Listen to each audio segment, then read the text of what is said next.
Seja bem-vindo, seja bem-vinda ao Ilumina Sua Empresa. Hoje a gente está com a Natúcia Conto Tadei, a minha esposa, a mãe dos meus filhos. É uma honra, obrigado minha linda, por estar aqui comigo hoje. Obrigada pelo convite. Compartilhando um pouquinho sobre empreendedorismo.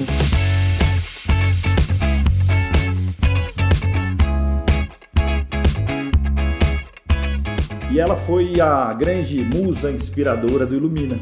E eu vou contar um pouco essa história aqui para vocês e compartilhar um pouquinho, e ela, nas vozes dela, sobre a Escola Luz da Vida, que ela é fundadora. Mas antes eu vou começar com o currículo da Natúcia, que é gigante. E muito mais que isso. Ela é graduada em Pedagogia e tem 3 pós-graduações. Educação Especial e Inclusiva, em Gestão Escolar e Coordenação Pedagógica e em Psicologia Transpessoal. Há mais de 15 anos atua na área pedagógica, tendo desenvolvido ampla experiência na docência da educação infantil e ensino fundamental e ensino superior. Também atuou como coordenadora pedagógica em escolas do Sistema Municipal de Educação de Rio Preto, fundou a Escola de Educação Infantil Luz da Vida, onde atua como diretora, formadora e, por último, agora, consultora familiar. Agora sim, seja bem-vinda. Muito obrigada. Bom, começando a iluminar hoje, eu aqui nos bastidores antes, estou emocionado, né? Aqui com a Nay às vezes fico assim, vou contar para vocês um negócio, curiosidade, né? Aí a Nay entra no carro assim pra gente sair, fazer alguma coisa, e aí eu sempre me localizo, nem que seja pelo Waze, mas eu, enfim, me organizo. A hora que a Nay chega no carro, a gente vai conversando, vai indo, quando vê, já nem sabe para onde vai, que rua que vira, então eu fico...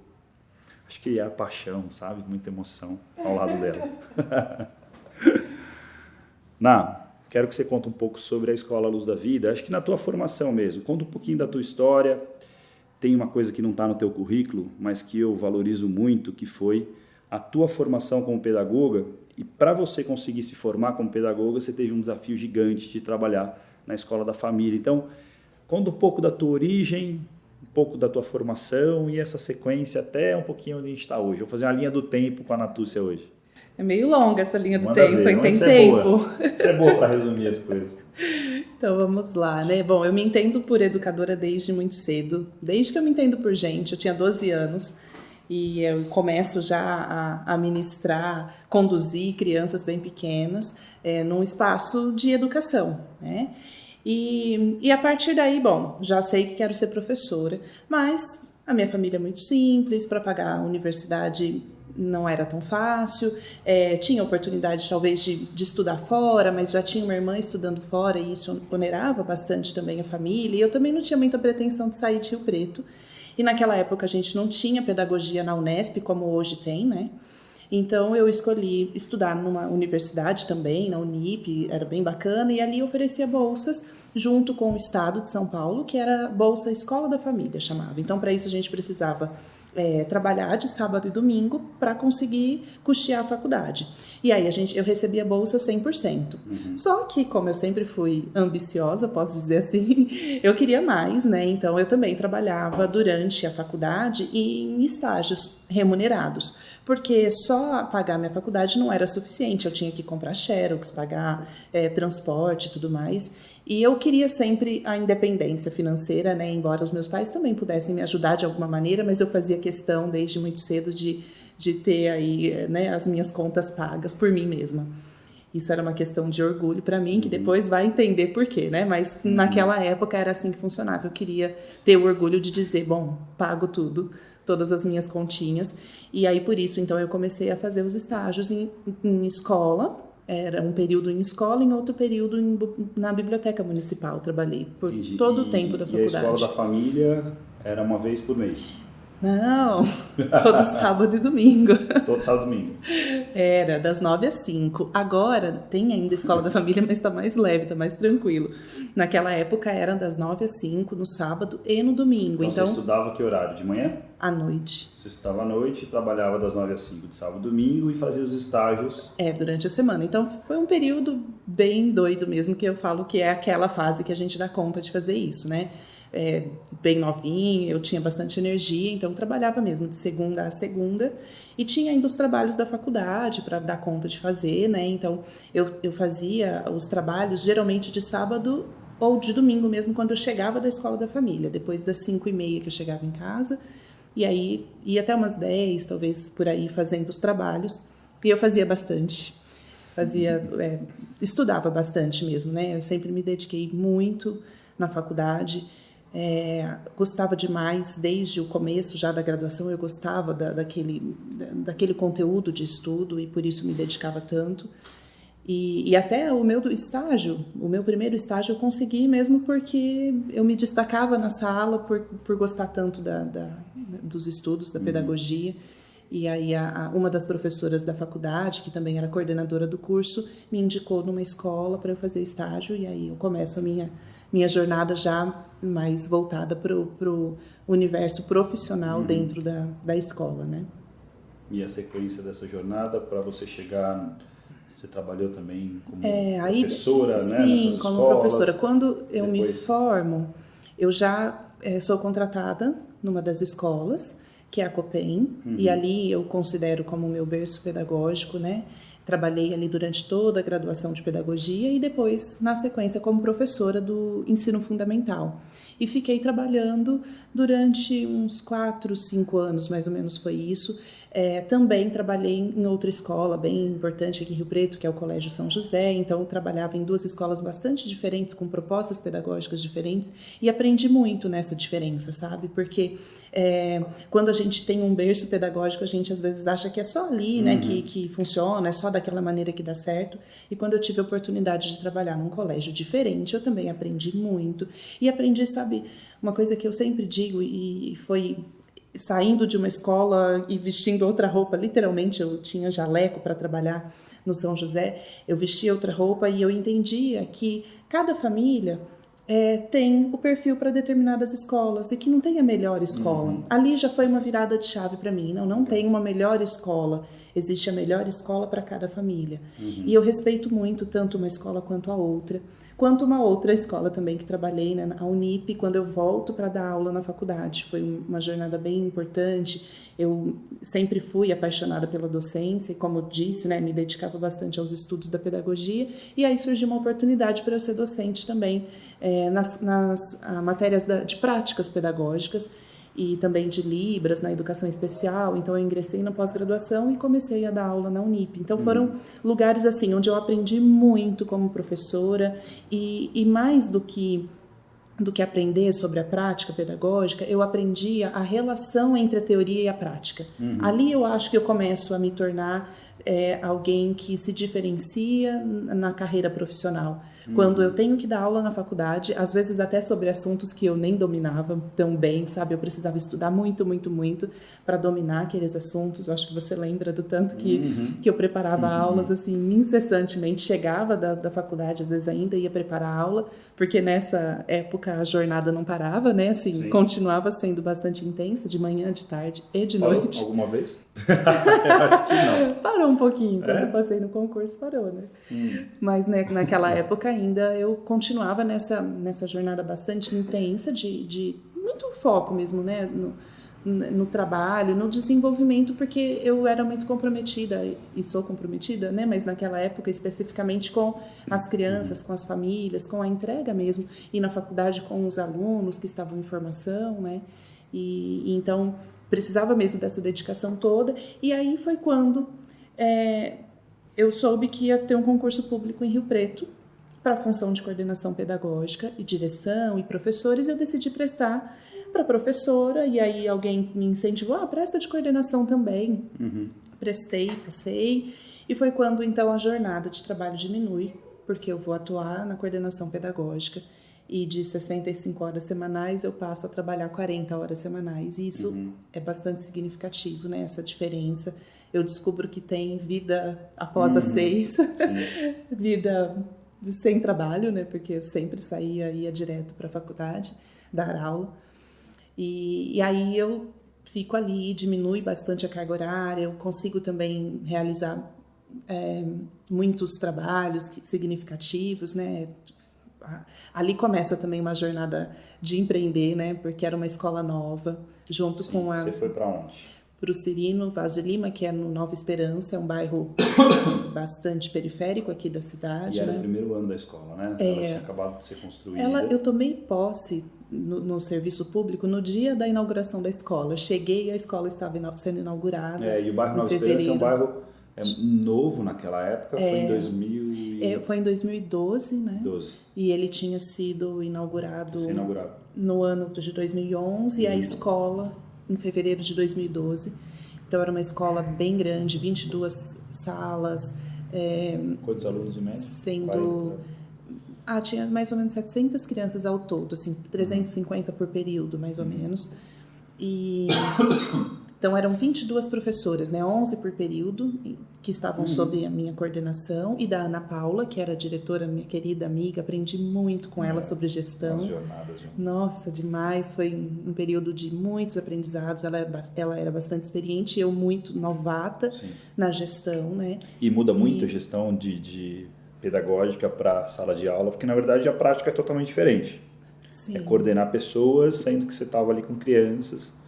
Muda completamente, assim, claro que a minha experiência como professora me auxiliava grandemente na jornada como coordenadora, porque eu tinha vivência pedagógica, embora não tivesse sido uma vivência pedagógica no sistema municipal como professora, ainda assim era claro, né, que eu tinha essa bagagem para poder ajudar os professores a se desenvolverem do ponto de vista de quem já fez, de quem já atuou.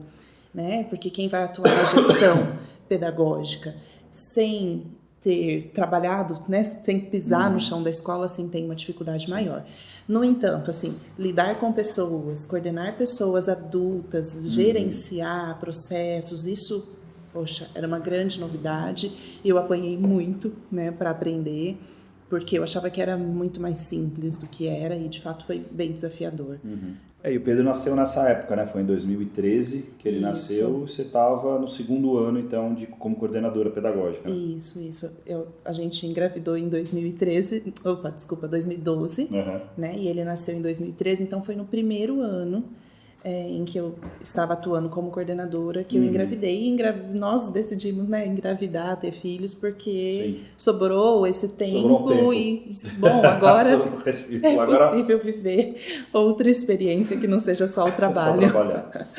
Mas foi justamente por isso, porque antes disso eu achava que a gente não ia ter filhos, né? Dizia, bom, não tinha tem espaço, jeito, né? Porque, né? na verdade, a gente fazia trabalho e forró, né? Depois forró e trabalho, era isso que dava. O resto, depois com um concurso aí que deu um pouquinho de respiro, né? Pra poder... E aí começa essa jornada também, né, da maternidade associada ao trabalho muito novo. Então foi um período de muita intensidade com 4 mesmo. meses o Pedro já estava na escola. 4 meses e meio, né? Ele tinha quando foi para a escola, para começar o período de adaptação e tudo mais, né? Então, realmente, assim, essa gestão era uma novidade muito grande. Mas, ainda assim, trazia desafios e prazer, né? Dores e delícias, como em todo trabalho. Sim. Era bastante significativo. Mas acontece que a maternidade realmente vem e toma um outro espaço, um lugar de grande importância na minha vida. E foi quando as coisas começam a ser questionadas, né? Digo, não é só de trabalho. O trabalho na prefeitura passava já a não ser tão mais significativo. Sabe assim, enxugar gelo? Era assim que eu me sentia muitas vezes. E tentando, e a gente mergulhando, assim, eu e a Ana Paula, que era uma dupla gestora, né? Então, eu atuava especificamente nas questões pedagógicas e ela nas questões administrativas da escola. Era uma dupla perfeita. E aí, a Ana Paula decidiu pedir remoção para um lugar mais perto da casa dela. Foi ali que eu fiquei sem dupla e não conseguia me ver ali naquele lugar com tantos desafios sem ela. E eu falei, vou embora também, vou buscar uma outra escola, um outro espaço, né? E eu encontro um espaço em que eu não consigo atuar como coordenadora pedagógica. Ali eu também vivencio desafios relacionados as pessoas mesmo, né? A minha relação, como a função. Na verdade, a função parecia não ser tão bem-vinda naquele espaço, naquele momento. Era uma escola já bastante antiga, com profissionais estabelecidos ali, né? Concursados e tudo mais. E eu numa equipe formada, e eu era ali uma intrusa, uma nova, uma novata no meio, e eu não consegui me inserir. E aí foi quando eu digo, não, eu acho que eu tenho outros espaços, outras possibilidades. Também não foi bem assim, né? Que eu decido simplesmente sair da prefeitura. Teve a nova gestação, história, claro. Né? Foram uma série de coisas, mas tem a nova gestação. Sim. Por isso que eu digo que tem a maternidade aí como um grande centro, né? Que move mudanças muito importantes na minha jornada profissional. Porque quando a gente decide engravidar de novo, e aí vem o Antônio, a gente engravidou em 2014 e ele nasce em 2015, né? Sempre ali na primavera. A gente engravida na primavera para nascer lá no meio do ano, no inverno. Tem sentido isso. Na natureza acontece assim, sabia? Bom, mas ali eu percebi que a gente teria que vivenciar de novo com o Antônio a mesma situação do Pedro, né? De ter que colocá-lo na escola novamente, tão bebezinho, mas ok, era a realidade. Eu realmente não estava satisfeita naquele local de exercício ali, o mais recente, né, em que eu estava vivenciando. Bom, mas aí a opção era remove, porque todo ano o funcionário público tem essa possibilidade, remove, vamos para outro serviço público, outra escola. E nesse meio tempo aí, a gente decide mudar o Pedro de escola, né? Sim. Porque a primeira escola em que ele estava, desde bebezinho, ali já não deixava a gente tão satisfeito mais. Nós tínhamos outras necessidades naquele momento. A gente queria uma escola que permitisse que ele fosse criança, né? Porque adotou o livro didático, foi o marco, né? E quando a gente foi numa reunião... Na reunião falou, não dá mais do que nós acreditamos, como você falou lá atrás. Tem escolas para todas as famílias. Sim. E para nossa, a gente estava buscando outra coisa. E afinal, só nós, né, parecia, porque todas as outras famílias estavam bastante satisfeitas. Eu lembro daquela reunião, né, que todo mundo super satisfeito. Muita gente que a gente conhecia indicava a escola, algumas pessoas de muita confiança. Especialmente na né? chegada do material didático, né, quando a diretora apresentou que as crianças de 1 ano e 8 meses teriam um livro didático, muitos gostaram, acharam lindo. Vai ter tarefa, e todo mundo achando aquilo o máximo, e eu e você olhando para o outro, dizendo, tem um buraco para a gente sair e vamos pegar a malinha e ir embora, porque não dava, né, para propor mudanças para aquele espaço. Sim. E foi nessa busca, né, nesse movimento de, bom, já estou grávida desse segundo filho. Insatisfeita com o que eu estou vivenciando profissionalmente. Né? Mas ali, ainda naquele momento, se você se lembrar, a gente, bom, eu vou remover no final do ano, isso é claro, e vamos mudar o Pedro de escola. Foi quando a gente decide mudá-lo de escola e já querendo buscar um lugar que pudesse atender o bebê que estava na barriga, que a gente nem sabia se era menino ou menina, mas a gente já tinha essa ideia. Bom, vai passar pela mesma coisa. Eu vou assim, comentar. A Ana lembra de detalhes que assim não consigo lembrar. Então são pequenos detalhes que para ela é muito importante, são mesmo, e que de fato, enfim, né, jeitos. Mas é muito bacana, porque aí você começa a retomar a história, assim, aí começa a revivê-la também um pouquinho, né? Sim. Bom, foi nesse movimento de, bom, a gente decide mudar o Pedro de escola e já tinha que ser um berçário também que atendesse o bebê da barriga. Vamos visitar escolas, aí você ia comigo na hora do almoço, né? Sim, a gente marcava. A gente rodou escola. E visitando para realmente colocar os dois meninos na escola, né? Com propostas que atendessem o que nós gostaríamos que uma criança pode vivenciar. E ali começa a nascer uma ideia, né, bem clara mas o que eu quero para os meus filhos em relação à educação infantil? Sim. Qual educação infantil eu espero? E eu esperava algo muito simples, que era, bom, um espaço para que eles sejam crianças. Eu não quero que o meu filho de 1 ano e meio tenha livro didático. Era simplesmente isso. Tá bom, mas não tem livro didático, é suficiente? Não, é bem assim. Também tem que ter um espaço em que ele possa brincar, que ele possa se relacionar. Tem que ter um espaço grande, se tiver natureza, melhor ainda. Então, eu tinha esses critérios. Perguntava sobre a proposta pedagógica da escola quando eu chegava no lugar, né? Qual que é a proposta? Era comum que os educadores das escolas me mostrassem os livros. Pega um livro assim do armário, olha, essa daqui é a proposta pedagógica. Eu dizia, esse é seu material, seu recurso, mas o que vocês pensam aqui sobre criança? E aí muita gente engasgava, já percebia logo que eu era educadora, né? Era aquela visita chata, persona não grata. E ali a gente foi ticando, né? Poxa, esse lugar aqui é lindo, né? Bonito espaço, bacana, cuidado o espaço, mas não tem proposta pedagógica fundamentada. Ah, não, aquele lugar ali é muito simples, o espaço escuro, isso também incomodava a gente, né? Um lugar pouco arejado, né? Então, sai de uma, vai para outra, até que a gente foi em uma última que foi ali na frente, foi que surge a luz da vida, né? Porque era uma sala pequena, com 12 berços, com crianças estáticas, bebês, né? Estáticos ali no berço, assistindo Galinha Pintadinha, assim, passivos, né? Entregues àquela realidade. Ninguém nem reclamava de estar no berço, aquilo... Como que eles ficam aí tanto tempo? E aí tinha um espacinho de estimulação, né? E eu perguntei, mas o que eles fazem ali? Era um puffzinho com os EVAs e só, né? Um uma cantinho, bola. sei lá, de 2x2 ali. Aí, a gente faz estimulação. Eu falei, como que cabem todos aqui? Não, eles não vêm todos, é um por um. A gente tira do berço, faz ginástica. E aí, na hora, assim, eu senti uma dor tão profunda por aquelas crianças, pelas famílias que confiam. Enfim, porque eu, né, como família, esperava uma outra coisa. Eu jamais queria que meu bebê de 1 aninho ou meses ficasse... Né? Eu acho que isso foi... Todos os berços lotados. E aí eu fiquei, gente, ali na mesma sala eles comiam, brincavam, dormiam, e não iam para o quintal, não tomavam luz. Enfim, aí eu fiquei muito triste. Eu saí e eu vi a expressão nos seus olhos, assim, de angústia, de indignação. Porque a Ana tem um conhecimento muito grande com educação e eu não tenho. Então... Mas aquela escola me chocou muito, né? E era linda, né? Assim, não, linda, fisicamente, o espaço muito limpo, bonito. Arrumado, organizado. Encanta os olhos. Na verdade, foi construída, né? Foi uma escola construída para ser escola. Então, e com tudo isso, com um monte de criança, nesse formato, eu falei, meu Deus, né? Porque quando ela fala criança para ser criança, sempre surgiu uma dúvida muito grande para mim, mas o que é ser criança? Ser criança não é justamente estudar pequenininho lá, botar livrinho... Porque a referência de ser criança e ser educado, primeiro que eu não lembrava como é que eu fui, né? Era muito pequeno. Ao mesmo tempo, é algo que eu nunca estudei. Então, eu acho que também tem isso. Os pais, assim, como é que era? Meu pai colocava numa escola que é assim. E aí você entra em uma e entre 10 é assim. Vai falar, beleza, é assim que funciona.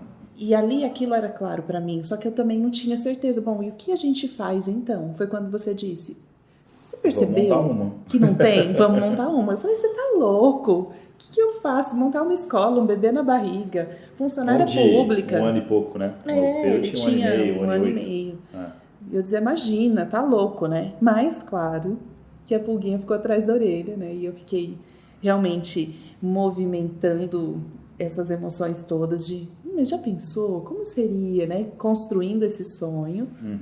E como eu tenho senso de urgência, né? Que empreendedor tem que ter senso de urgência, né? Sim, e é impressionante, porque a tua carreira agora, olhando de verdade, com outros olhos, conversando com você de uma forma diferente, a gente nunca fez, é perceber que você sempre foi empreendedora. Sempre. Pode ser. Não, porque o empreendedor é isso. Na verdade, é um cara e uma mulher, né? Um cara, a gente entra pro machismo, né? Mas é uma pessoa que realmente está inconformada, assim, com um monte de coisas que vivencia e que estuda, que se prepara para uma próxima etapa, para uma próxima sequência, para um próximo desafio. Então você sempre venceu próximos desafios, né? Então sempre teve esse... E não ficar acomodado, né? Aquela coisa de, tá bom aqui mesmo, vou ficar aqui mesmo, não sei o quê.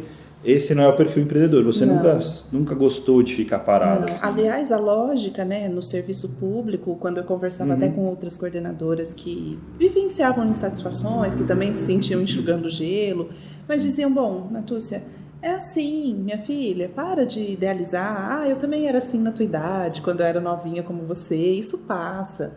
Olha...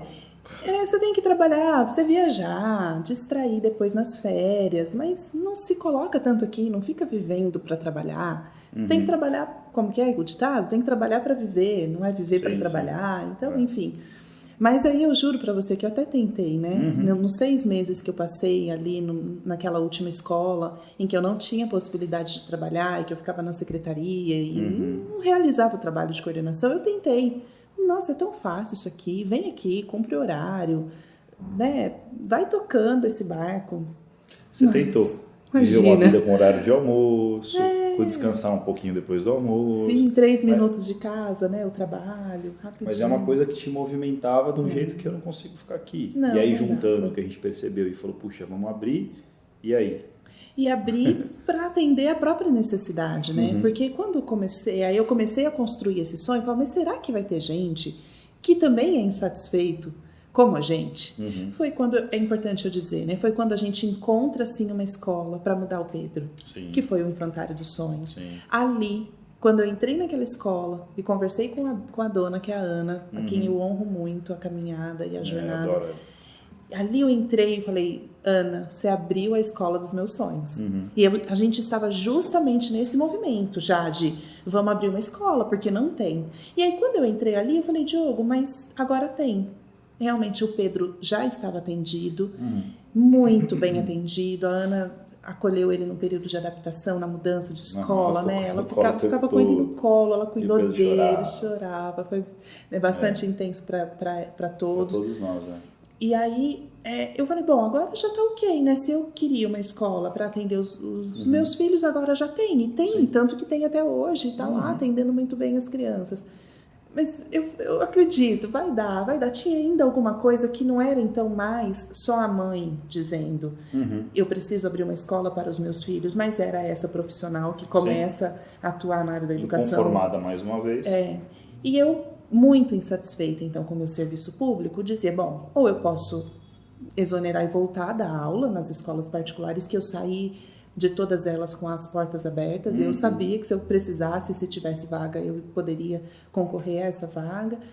Mas alguma coisa, né, que você me trouxe dizia, vamos além disso, não precisa voltar da aula, vamos além. Então eu acho que essa vontade de empreender, essa vontade de colocar a cara a tapa, que é uma coisa que estava no Diogo também lá guardadinha, eu falei, puxa, eu ainda não sei o que eu vou empreender, mas deixa eu empurrar uma potência aqui que tem muita coisa bonita para se ver, né? Você foi um grande impulsionador mesmo, né? E apoiava todos esses sonhos, como você disse, mesmo antes de entender como isso qual seria a operação toda desse sonho, né? E aí, bom, vamos começar a fazer alguma coisa sobre empreendedorismo já que a gente quer empreender. Vou buscar cursos no Sebrae. Né? Fui fazer os cursos, eu estava gestante de 3 meses, né? Não lembro, você que lembra bem. Você só concorda, porque... Eu só concordo, eu falo, caraca, onde você tava? Eu tava, mas aqui eu não lembro. Eu lembro exatamente, em março de 2015, eu fui pro Sebrae procurar, então, que curso que eu podia fazer, porque eu queria abrir uma escola. Eu cheguei lá com tanta vergonha, assim, que louca, né? Como que eu quero abrir escola? Eu não tenho dinheiro para abrir escola. É verdade, tem dinheiro e estava construindo ainda, né? Grávida, eu fiquei meio moadinha, assim, né? Então, casa. E o Sebrae tem um manual pronto de abrir escolas, e aí mostra ali vários trâmites, é claro que de maneira geral, porque cada município tem a sua especificidade, mas, bom, vamos lá, né? E me indicaram de fazer um curso de plano de negócios, aí eu fiz, disseram que tinha também um outro, Empretec, mas que eu não podia fazer porque eu estava grávida. Eu me lembro de uma passagem num curso, lá no curso que o formador perguntou assim, bom, que negócio você quer abrir? Eu quero abrir uma escola. Perguntou para todos. Então, me diz qual que é teu diferencial. Aí eu falei assim, eu vou oferecer uma educação de qualidade. Super ingênuo. Para empreendedorismo, qualidade, aperta o botãozinho vermelho. Ele falou assim, Natúcia, porque ele era um pouco ácido, assim, meio bravo, né? Mas claro que depois tinha uma pitada de humor, mas dizia o que queria, na lata, né? Na verdade, eu quero te dizer, qualidade é tua obrigação. Você precisa me dizer o seu diferencial. E aí, eu não sabia, de fato, qual era o diferencial. Pelo menos eu não sabia comunicar. Sim. Né? Internamente, eu sabia, podia ter uma lista de diferenciais, mas eu não sabia como dizer isso, como comunicar isso para o público final, porque era essa a provocação dele. Você não vai vender escola de qualidade, porque isso aí já é o primeiro passo da tua jornada, isso é o básico. E eu comecei realmente a sair da caixinha ali, claro que em casa tinha toda a facilidade para sair da caixinha, porque você tinha, né, já tem isso também no teu DNA, no teu trabalho. Então, a construção da comunicação daquilo tudo que estava dentro de mim era nos diálogos com você que eu conseguia transpor, né, e construir o porquê que a escola estava abrindo. Antes mesmo de você trilhar os estudos sobre propósito, você já me impulsionava a dizer, mas a gente precisa comunicar por quê, né? Quais são os valores, o que a gente vai oferecer de diferencial, e a gente tinha uma lista ali de coisas que nos diferenciava das outras escolas. Foi a base do nosso folder, do nosso site, né? Foi, a gente construiu assim, eu lembro do Word, eu sentando ali no computador e construindo a partir das suas perguntas. Teve toda uma preocupação, né, com essa comunicação, justamente porque você tinha medo da gente não conseguir expressar toda essa potência que você enxergava, né? E foi tudo junto, né? Assim, contando agora para você que eu fico... Construindo a casa com um monte de desafio, como casal, sem grana. A gente fez empréstimo, né? Você pegou um empréstimo linkado com prefeitura, consignado para conseguir ter uma taxa que a gente podia pagar. Então, a gente tinha que ter esse time de, bom, antes do Antônio nascer, tem que achar essa casa para começar a reformar, para durante o meu período de licença maternidade da prefeitura, eu reformar, e antes de acabar a licença maternidade, já estou com a escola aberta e nem volto para a prefeitura. Porque tinha uma questão de período de matrícula também, que a gente queria trazer ainda antes de outubro, novembro, ali no máximo para novembro estar pronta para conseguir fazer a visitação na escola para ter matrícula para o próximo ano letivo. A gente percebia que se isso não acontecesse, a gente abrisse, como a gente imaginava, em janeiro ou fevereiro, e a gente não ia estruturar financeiramente, não tinha até grana para manter o primeiro ano. Sim, e a gente já tinha amadurecido o plano ali de negócios, os desenhos, né, do negócio, mais ou menos aí uns 3 meses depois que eu comecei, em março, abril, maio. Aí foi quando a gente começou a procurar. Maio, junho, julho, o Antônio nascia. Dentro de 3 meses, nós não achamos nenhum lugar antes do nascimento dele. Quando ele foi nascer, a gente se dedicou, né, à chegada do Antônio. E realmente, ele tinha 15 dias quando você recebeu uma ligação. Eu falo, gente, é tudo desenhado, escrito, é só a gente acreditar mesmo. Confiar um pouco mais. Você recebeu a ligação da Marisa Morim. E a hora que ela falou para você, o Diogo, é aquela casa, você conhece, você já foi em churrasco lá. Você lembrou, né, que tinha quintal. Falei, pronto, é essa, porque ela tem uma grande frente e a casa era o fundo, um terreno de 800 metros. Eu falei, acho que é um lugar. Aí te chamei, e aí? Bom, aí quando você entrou? Foi quando ele tinha 15 dias, não era nem para eu sair de casa ainda, com ele dirigindo. Pus na cadeirinha, no bebê conforto, fui e cheguei lá. Tava bem detonada a casa, porque já estava 2 anos e meio parada, vender, né? Assim, e o quintal tava sujo, assim, já, sabe? Mas eu ainda assim, eu tive plena certeza. Você me ligou e você não podia ir durante o dia, porque você trabalhava naquele momento, né, na empresa, então eu fui sozinha ver. E eu liguei para você de lá, tava dentro do quintal, na garagem, assim, liguei e falei, é aqui, achamos. Tinha o IP, né? Até hoje. Nossa, porque o IP branco é a minha árvore de sonhos. Eu sempre sonhei em ter essa casa. Quando mocinha, menina, com seu casar, um dia eu quero ter uma casa de fundo e um quintal e uma árvore na frente. Então, era a casa mesmo dos sonhos. E o IP branco, que é a minha árvore preferida. E ele estava muito, muito seco em setembro. E eu perguntei para Marisa que árvore que é essa, né? E aí, o IP branco.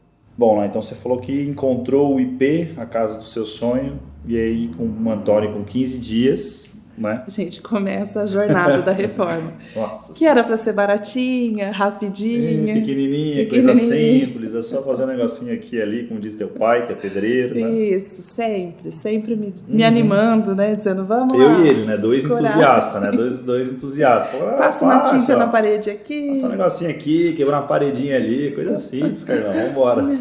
E qual que foi teu desafio maior, assim, O desafio maior não, mas cita alguns desafios, porque o Ilumina é para empreendedor, então... Tá. Realmente, começar uma empresa sem dinheiro, eu acho que foi o primeiro desafio e a grande loucura, porque nós não tínhamos o aval do Sebrae para isso, né? A gente foi no plano de negócio até chegar na baia ali do setor financeiro. Era o Luciano na época, ele lembra disso? Ele não lembra, né? Eu lembro dele. Ele disse, você tem que ter... Quem bate não lembra, mas quem apanha lembra. Esse negócio seu não é viável. Né? Ele é super gentil também para falar, todo educado, mas não é viável, porque você precisa ter mais dinheiro para poder ter giro, capital, porque vai demorar aí pelo menos 1 ano e meio para você conseguir entrar num ponto de equilíbrio, porque a gente não tinha, na verdade, ideia de precificação. Eu tinha o quê? Uma pesquisa de mercado, né? Liguei em escola, soube aí de valores de mensalidade, mas eu não sabia de verdade quanto ia custar o meu serviço. Sim.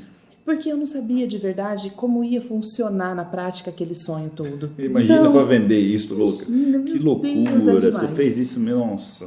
Então eu precisava. Eu não participei disso, né? E claro que quem estava ao nosso redor estava achando que a gente estava ficando doido, né? Minha mãe ficou doente. Ficou doente.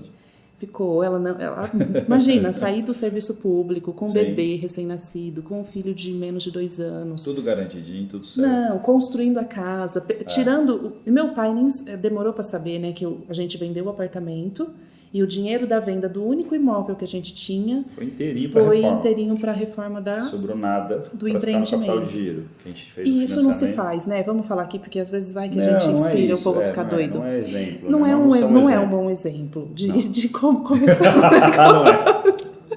Você falou, vamos, porque a gente tinha coragem. Mas então, eu quero agora trazer sério 2 pontos importantes, né? Eu acho que, primeiro, tinha uma pessoa, no caso você, com conhecimento muito grande, com uma verdade muito clara e tinha montado toda uma proposta pedagógica, não era algo de sonho apenas, de fantasia, de um propósito que um dia, Então, primeiro, tinha uma entrega muito fera desenhada no papel que você, pela tua experiência, tua bagagem como professora e coordenadora, você tinha segurança que você conseguia colocar aquilo em prática. E, por outro lado, tinha um sonhador, um entusiasta assim, mas com uma bagagem na área da comunicação e do marketing, de falar, beleza, nosso desafio, então, é traduzir toda essa beleza que existe dentro da Natúcia para que as pessoas acreditem nesse sonho. E como é que você forma? Como é que você contrata? Acho que esse é outro ponto, né? Então, como é que você fez? Eu fiz um processo seletivo em dezembro de 2015, né? Perto do Natal, para começar a trabalhar dia 4 de janeiro. Contratei pessoas recém-formadas com a intenção de formar. Sim. De crescer, né, que essas pessoas crescessem juntas com a escola, e assim foi, funcionou. Mas o grande desafio continua sendo, né, sempre eu acho que dentro de uma escola ou de qualquer empresa deve ser, você que trabalha tanto com os empresários, deve ser a equipe, né? É formação de pessoas. Formação de pessoas, esse é o grande... É sempre o grande desafio, mas é esse desafio também que me impulsiona sempre a formar cada vez mais, tanto me formar, né, tanto buscar o desenvolvimento pessoal e profissional, quanto para então conseguir prover esse desenvolvimento todo. Então, eu até acredito que se eu não tivesse à frente dessa formação, não porque sou eu, Natúcia, mas assim, é alguém que se dedica a formar a equipe todo dia, todo dia. Talvez a escola não tivesse como está hoje. Mas o bacana é que a gente tinha um departamento administrativo, né? Tinha um departamento financeiro, tinha tudo isso. Você fala desse jeito, o pessoal acredita, né? Então, não tinha nada disso. Tinha nada, né? Quem que era comercial? Eu. Quem informava as pessoas? Eu. Quem que escolhia o restaurante para atender as famílias que não tinha comida ainda na luz da vida? Eu. Sim, atendia o telefone, né? Tudo. Toda fazia operação. As matrículas, pagava as contas e fazia tudo. Não tinha dinheiro para contratar ninguém do setor administrativo. Eu tinha que ter o básico de funcionários para a escola funcionar, mas não tinha como. Então, bom, daí se eu não tivesse força para trabalhar, realmente também a gente não estaria onde está. Porque eu trabalhava muito trabalho hoje, bastante, mas naquela época era muito mais na operação. Sim. Porque se eu não tivesse ali para abrir, para fechar, e ainda amamentava ao mesmo tempo o Antônio. Então tinha esse 2 detalhe. criancinhas pequenas, né? Uma de 2 anos e 1 mês e o Antônio 2 anos e meio. Tem gente, eu juro que essa parte eu apaguei porque devia ser muito pesado, mas tem gente que fala que eu atendi e que apresentei a escola amamentando. Sim, porque ele chorava, desesperado, esgoelava. Aí você estava apresentando a escola para as falava, famílias. Com licença, eu preciso amamentar a criança. Isso tudo, assim, muito de dentro e tal, era também o que acabava dando mais credibilidade às Sim, pessoas. sim. Eu me lembro que a Das gente tinha famílias, é muita, verdade. tem até hoje, né, indicação da doutora Liette, que é a pediatra dos nossos meninos, Sim. e ela sempre falava para as mães, a Natúcia é mãe de bebê, ela sabe o que está fazendo ali atendendo berçário, né, a Natúcia é mãe de criança pequena, vai atender bem, porque aquilo tudo que eu queria para os meus filhos era também o que eu, até hoje, o que eu quero para os nossos filhos é o que a gente promove ali na escola para que as crianças se desenvolvam. Voltando na perguntinha lá do começo, que você mesmo, que aquele cara do Sebrae te fez, né? Qual que é o diferencial da Luz da Vida hoje? Você consegue enxergar com clareza? Opa! Nós temos muitos. Eu digo que as relações são diferenciadas, né, na escola. O espaço é uma casa adaptada, um grande quintal, delícia, mas aqui em Rio Preto mesmo tem escolas com quintais e com espaços verdes até muito maiores e muito mais, né, amplos do que a Luz da Vida. Mas as relações que nós construímos ali, a cada tijolinho, né, que a gente foi construindo mesmo, do ponto de vista pedagógico mesmo, da formação, do desenvolvimento, realmente é próprio da nossa história. O que acontece ali dentro, de muito diferenciado, são as relações de muito respeito ao desenvolvimento do ser, tanto desse ser que é criança, quanto do ser educador. Então, não se faz um bom desenvolvimento, não se promove um bom desenvolvimento para a criança se não tiver adultos que estão em constante desenvolvimento. E uma outra coisa que eu posso te dizer que é diferencial da Luz da Vida é que a gente aprende muito com aquilo que não vai bem, com aquilo que não dá certo. Nós temos muita humildade para retomar o que não correu bem. Às vezes uma crítica, alguém diz alguma coisa, ou alguém pontua alguma coisa que não gostou do nosso atendimento e a gente toma aquilo como vamos melhorar. Nós somos sensíveis à necessidade da criança. Eu preciso estar conectada, presente para olhar o que ela precisa. E não só fazer mil coisas e ficar o tempo todo alinhada ali às funções a serem feitas e desconectada do ser. O mundo corporativo está precisando mais disso. O mundo corporativo está precisando de vivenciar relações mais significativas, né? Aí entra para autoconhecimento, empatia, respeito e uma série de outras coisas que eu quero também te trazer mais aqui. Meu amor, muito obrigado pela presença, obrigado por trazer um pouco da história para eu reviver tudo a loucura que a gente empreendeu, se fosse... Dá para escrever um livro, hein? Então, bora, você que é boa de escrever, né? Escreva um livro da Luz da Vida que eu comprarei. Obrigado mais uma vez. Obrigada, eu quero que você viu? deixe só uma dica final, assim, de algum livro ou algum filme, alguma coisa que te inspirou no início ou no meio ou agora nessa jornada, por favor. Tá bom. Obrigada pela oportunidade. Eu tô revivendo mesmo, né? Assim, tô ressentindo de maneira bem positiva e de fora, sem aquela intensidade toda do processo. Tá bem gostoso. Vai ser muito bonito poder ter isso na nossa história, marcado, registrado agora. Então, livro, o mais atual, que nem é tão atual assim, li em 2017, indicação da Diane, aquela nossa querida amiga, a Brené Brown, né? A Coragem de Ser Imperfeito, porque é o que mais eu acho que me toca agora. Porque, bem, dá para perceber que a minha jornada sempre foi por ser muito adequada, sempre muito correta em tudo que faz, e isso também pesa bastante, né? Poder sair dessa vergonha de errar, de falhar, de reconhecer que falha. Eu faço isso bem, eu tenho humildade, mas me dói muito. Na verdade, no fundo, eu queria não ter errado. Então, perceber que eu sou humana me ajuda a me tornar, né, uma formadora melhor, uma mãe melhor, uma esposa melhor, uma consultora familiar melhor. Tem sido o meu grande aprendizado, e esse livro dela foi assim uma virada de chave mesmo. E agora tem, né, no Netflix, já fazendo a indicação do documentário dela. Não é um documentário, na verdade é uma palestra. E aí tem ali a filmagem dessa palestra. Não sei como chama. É só buscar Brené Brown no Netflix e você vai encontrar. Tem que assistir de novo. E depois por uma terceira vez. E cada vez que você assistir, você vai ouvir coisas muito diferentes. Eu assisti em casa, depois eu assisti com a equipe, depois eu assisti de novo. E foi incrível, cada vez melhor. Então você faz uma relação muito bacana com o livro. Eu recomendo os dois. E todos os livros dela, né? Depois tem... Ela é fera. Demais. Obrigado de novo. Obrigada.